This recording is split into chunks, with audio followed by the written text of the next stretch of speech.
People speaking tonight, EMS Chief Greg Miller, M-I-L-L-E-R, Sumner Regional Medical Center CEO Susan Peach, P-E-A-C-H, and Gallatin Mayor Paige Brown, B-R-O-W-N. At the conclusion of their speaking, we'll have a brief question and answer session. Chief Miller.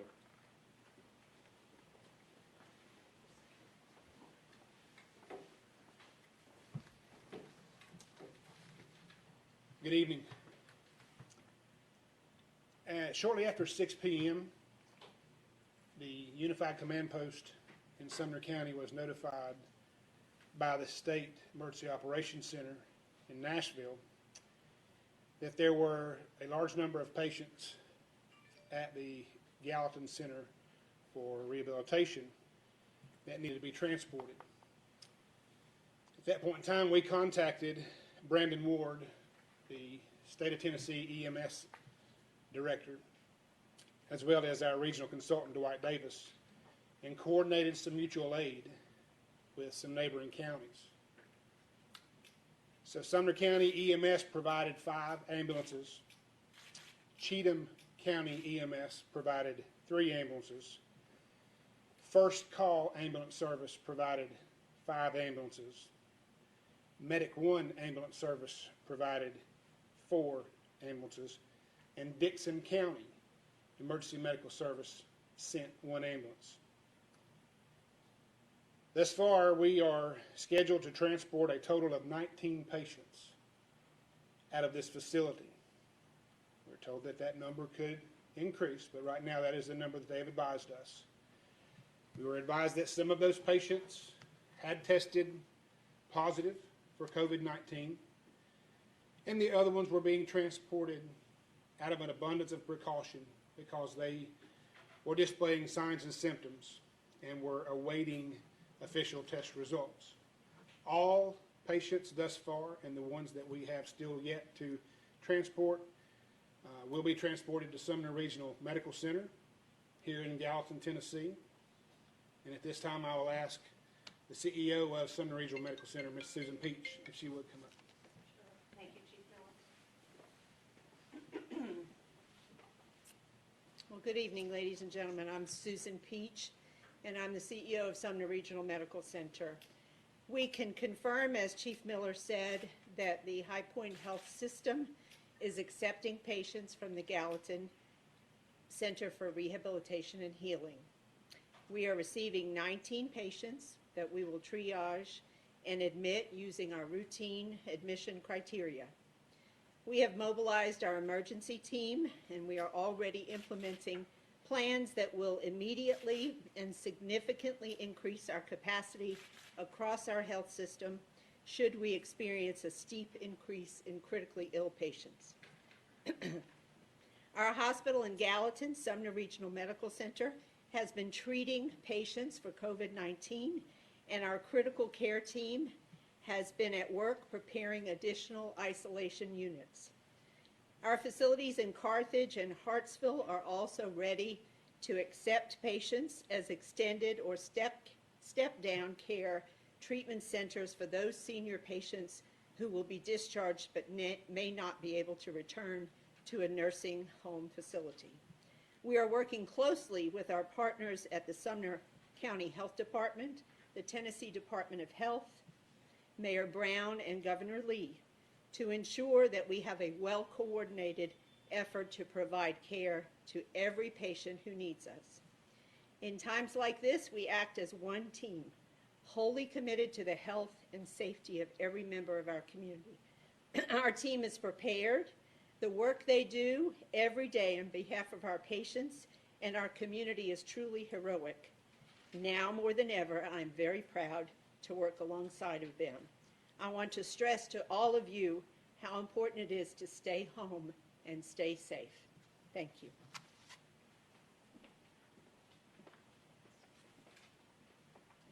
Good evening. Thank you to Chief Miller and Ms. Peach. While this is an incredibly sad time for our community, we know a lot of people are suffering. I am immensely proud of the swift and swift actions of our partner agencies. We've had the state of Tennessee, Governor Lee, our state senator Farrell Hale, certainly Sumner Regional Medical Center, our local Sumner County Health Department, our emergency management agency, our emergency medical services, and as Chief Miller mentioned, several other counties have helped us with transport this evening, and First Call Ambulance has as well. We ask that you keep these patients and their families in your prayers. And we ask that this serve as a message to you all that this virus is so very serious. This spread within one facility is indicative of the seriousness of this virus and how much it can spread in a very short period of time. I do have so much faith in our local medical center and the swift response that was provided by our coordination and agencies this evening. We will continue to work together to address the situation. We apologize for the short notice this evening. As you know, there are teams reacting as we are here at this moment, but we knew that you were anxious to get information, and I wanted you all to know that we are committed to providing that as soon as we are able to. So bear with us as we continue to navigate this over the coming days, and we will continue to keep you updated, and we certainly are open to answering any questions that we may be able to at this time. So I would welcome the rest of the folks forward at this time and open the floor for your questions. Do we have a split in terms of who was a resident and who was a staff member that tested positive? A breakdown of that? At this point, we are receiving the patients from the healthcare facility, and we are dealing with the public health department on those staff members that have been tested. The public health department has that information. Can you talk a little bit about the condition of the patients that you do have right now, and at what stage they are in the virus? Well, actually, no, I can't, because they are being triaged right now. I have a team of expert physicians that are trained and board certified in emergency medicine and very, very experienced nurses and respiratory therapists that are assessing every single patient. And they will all be assessed just like every other ER patient is. And they will be either admitted to the critical care special isolation unit that we have designed, where the team of medical providers will pay special attention to them and watch them extremely carefully. And those patients that are more stable will be admitted to the secondary isolation unit that we have created. Any idea how this spread? Yesterday, the nursing home told us there was only one resident that tested positive for COVID-19, and now we're talking about 19 people being transported. Well, as you know, I'm not an expert in this disease, but the evolution of the disease takes days, and it affects every person differently. So we are responding as we were called, that there was a need to accept patients out of abundance of caution to make sure that they were in a place where they could be very carefully watched. So we stand to serve the nursing home and to protect our community by accepting as many patients as possible and watching them closely. I think a lot of folks were scared this was going to happen in nursing homes after what happened in Washington State. That was the big one that a lot of people watched. What do you say to folks who have their parents or grandparents in a home, and just any reassurance for them about this? Because this is scary. You're right, it is scary. And my advice for family members is to maintain contact with the nursing home. I am sure almost all of our nursing homes are carefully watching their patients, as all of us in healthcare are carefully watching our patients and our employees. We have limited visitors to no visitors at this point, and we are encouraging, just like the governor said, for everyone to be aware that they could come in contact with this virus and they could catch it. So I think all of us as healthcare providers need to treat each and every individual as a potential COVID patient, and that's what we're doing at Sumner Regional. At this point, is the plan just to transport the ones that are showing symptoms, or is there a plan at this point to evacuate everyone from that facility? I don't have any more information on the level of detail. We are just available to any patient that that facility or the state feels needs a higher level of care, and we remain ready to treat them. Go ahead. Talk about how important it is for the employees themselves to be aware of how they themselves are feeling, because, yeah, you're looking at the patients, but this came in on staff too. Absolutely. I have been working with my staff diligently, 16 to 18 to 20 hours every day for the past few weeks, to guide them on the use of PPE and the protective equipment that is necessary to protect them. We are logging each and every employee that comes in to make sure that they don't have a temperature and that they don't have any signs and symptoms. And we are providing additional support for those employees should they need it. Are the staff that possibly were maybe in contact with these patients that developed the virus, are they in quarantine now, or are you all still figuring that out? Sorry, would you repeat that? I was just saying, the staff that was interacting with these patients, are they in quarantine right now, those staff that might have specifically been working with the patients that developed this virus? I don't know how they are dealing with the my staff understanding at the nursing home, so someone else may want to speak to that. Do you have an age range for these patients? They're all elderly. That's all I know. And going back to what you said, you were evaluating the patients who came in. So are you saying that no one has told you prior to them coming to Sumner Regional what their status is?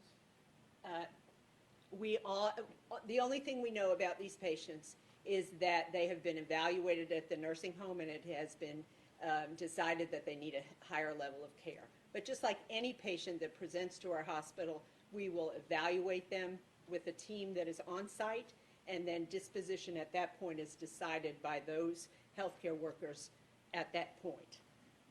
To give folks kind of a timeline, when were you all first informed or warned that there might be a case here? I, as the mayor of this city, became aware of concerns regarding the facility on Wednesday. And since that time, the agencies that I mentioned earlier have all been coordinating efforts and communicating with the facility here in town. And they have been cooperating. Support has been going to them, and certainly lots of communication. And then today, I think all of the orders came down from the state that made it possible to begin transporting patients. What time did emergency workers start flooding the nursing home? I believe he began transporting at 8:20 this evening. I think 8:20 was the first transport of 9 patients at that time, and so that transport is still going on. What goes along in that process? Is there going to be some sort of deep cleaning, or what work do they have to do throughout the night? I don't know if anybody knows that. Yeah, I think that would be nursing home specific. You talking about the EMS deep cleaning, or are you talking about the nursing home? The EMS, I would say Okay. first.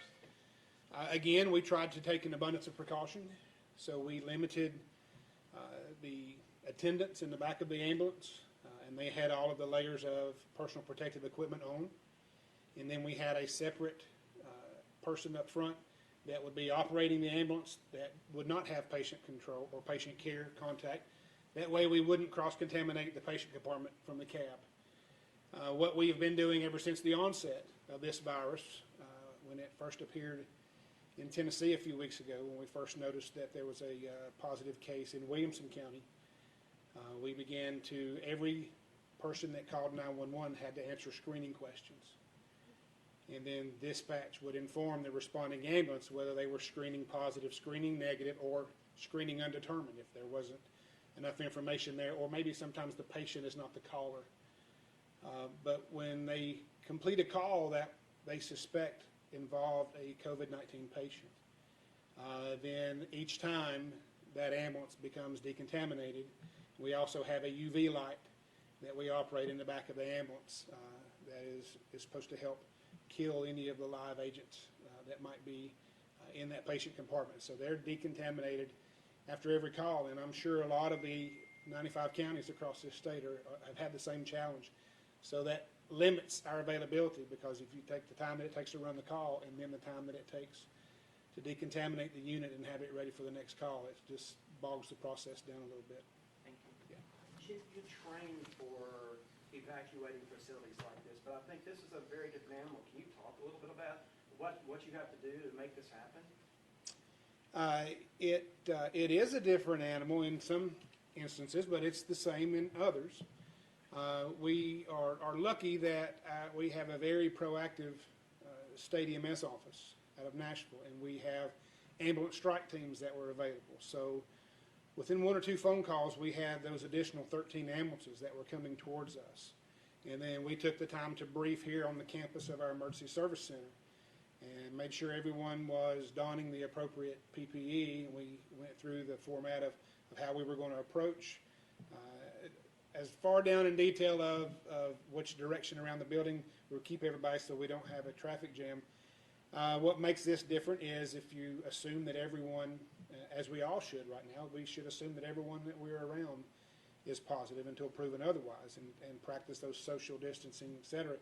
So it takes a little bit longer to transition patients out of their nursing home bed and get them onto the EMS stretcher and into the actual awaiting unit. But other than that, it's the same. The good thing about it is we weren't doing a disaster relocation, such as the building was partially collapsed or there was fire. So we had a little bit of time to slow down and make sure we were doing it right and making the best effort to take absolute perfect care of the patients. With the sudden onset of patients, what is Sumner Regional's capacity now, given all the new patients? So we have designed capacity around the total capacity of the hospital and as well as isolation beds. If you give me just a minute, we'll give you that.